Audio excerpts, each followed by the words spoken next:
Sveiki, mani sauc Aigars. Jūs skatāties BeSafe YouTube kanālu, kurā es izstāstu savu kādu 20 gadu pieredzi, praktisko pieredzi darba aizsardzībā, ugunsdrošībā un elektrodrošībā.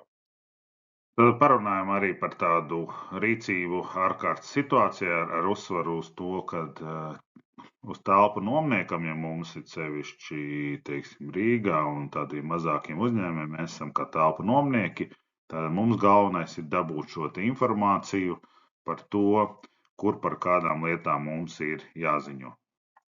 Tad te ir tāda kopējā schēma, kaut kur jau vienā citā prezentācija arī vairāk ar uzsvaru uz ražotāju, uz apsaimniekotāju, šeit vairāk nomniekiem, bet ideja ļoti vienkārša. Paskatīsimies tūlītnās nedaudz lielākā izklāstā. Tad mums ir svarīgi, teiksim, kas ir jādara ugunsgrēka gadījumā, trauksmes un nelaimes gadījumā. Attiecīgi tad mēs uzrakstam, protams, ugunsgrēka gadījumā lielākoties, ja mēs esam nomnieku kārtību, nosaka šī te kopējā ugunsdrošības instrukcija, un līdzīgs stāsts ir arī par trauksmi. Nelaimes gadījumu tad mēs nosakām paši, kā mums ir jādarbojās, bet ja mums viņa ir pielikta kaut kur acu augstumā, vai visforšāk tur, kur cilvēki dzer kafiju, agri vai vēl, viņi noiet garām, paskatīsies, kas ir jādara, atcerēsies tās galvenās lietas.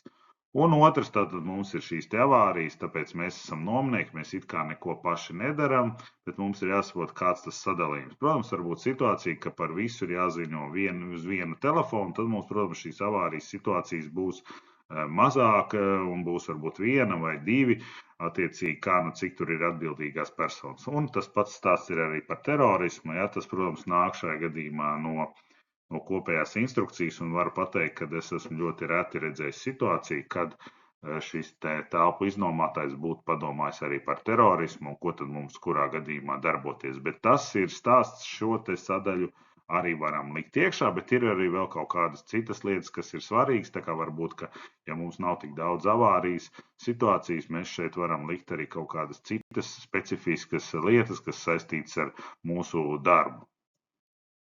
Ja ir nepieciešama palīdzība, šeit ir iespēja ar mani sazināties e-pastā, un lai mums forša dzīve drošā darbā.